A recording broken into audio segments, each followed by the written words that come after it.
এটা সময় আছিলে মানে এই যিটো অঞ্চল আছিলে এটা বৃহৎ এটা অঞ্চল এই অঞ্চলটোত কিন্তু কেৱল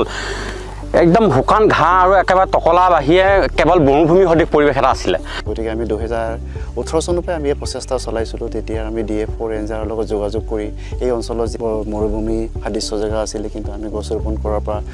অলপ হ'লেও কিছু হ'লেও আমাৰ উন্নত হৈছে জেগাটো আমাৰ সেউজীয়াকৰণৰ কাৰণে আমি ধেমাজিখন আমি এখন সেউজীয়া ধেমাজি গঢ়াত আমি আমাৰ এই অঞ্চলৰ মানুহে মনোনিৱেশ কৰিছে লগতে আমাৰ অসম চৰকাৰে আমাক যথেষ্ট সহায় কৰিছে তেখেতলোকে আমাৰ কমিটিলৈ আমাক যিখিনি আৰ্থিক সাহায্যবিলাক তেখেতলোকে দি আছে মুখ্যমন্ত্ৰী মহোদয়ে ভূমিকাক আমি চিৰনমস্য কৰিব লাগিব তেখেতৰ যি লক্ষ্য উদ্দেশ্য অসমখনক সেউজ বিপ্লৱ গঢ়া যি এটা প্ৰচেষ্টা কৰিছে বিভিন্ন আত্মসহায়ক গোটৰ পৰা আৰম্ভ কৰি বৃক্ষৰোপণ আৰম্ভ কৰিছে এই বৃক্ষৰোপণ আৰম্ভটো আমাৰ কাৰণে বৰ শুভ লক্ষণ যিহেতু এই বিশ্বত এতিয়া যি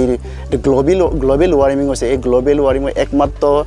তাক সমাধান কৰিবলৈ হ'লে একমাত্ৰ উপায় হৈছে আমাৰ গছপুলি ৰোপণ কৰিবই লাগিব এই ক্ষেত্ৰত আমাৰ মুখ্যমন্ত্ৰী ডাঙৰীয়াক আমি চিৰনমস্য কৰিছোঁ